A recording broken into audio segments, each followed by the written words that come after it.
who came up with this crazy idea that we need forgiveness from some God we can't even see? Really? It seems crazy. The idea is this: it doesn't matter how good a life you've lived. You could be a veritable Mother Teresa, but unless you've gone to God and asked for His forgiveness through Jesus, you're going to hell. We all know some really, really good people who've lived lives of sacrifice for others, and yet, if you believe these crazy Christians, unless those people believe in Jesus, they're going to hell. For such a long time, I poo-hooed the idea that somehow I needed God's forgiveness. I mean, give me a break. But all the time, deep down under that confident bravado, I knew that I was running away from God. Stand back and think that through, and you realize how stupid it is to kind of run and hide from God. If God is who He says He is, right? I was running away because, frankly, I just knew that the stuff that I was into was plain wrong. I was greedy, I was selfish, I wasn't, frankly, a particularly nice person.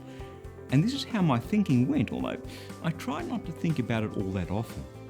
Even when I came face to face with this Jesus, who claimed to be the Son of God, my biggest concern was that I wasn't good enough. And I was right, I wasn't. And what's more, I never would be. Matthew chapter 26, verse 28. This is my blood of the covenant, which is poured out for many for the forgiveness of sin. That's a line that's often quoted in churches when communion is celebrated. And when you've done that, said that, heard that a few hundred times, it kind of just washes past you. But listen to Jesus' words there on that last night, that Last Supper with His disciples as He poured that glass of wine. The fear of the disciples was palpable. You could have cut the air with a knife. The plot to betray Jesus to death, to crucifixion, was underway. And just before He's taken away to be crucified, Jesus explains it so that we can't make any mistake. This is my blood, the blood of the covenant, which is poured out for many for the forgiveness of sin. We might think it's crazy that God takes sin so seriously, but listen to me. He takes it so seriously that He sends Jesus to die on that cross, to have His blood poured out on the ground to pay the price for your sin and for mine.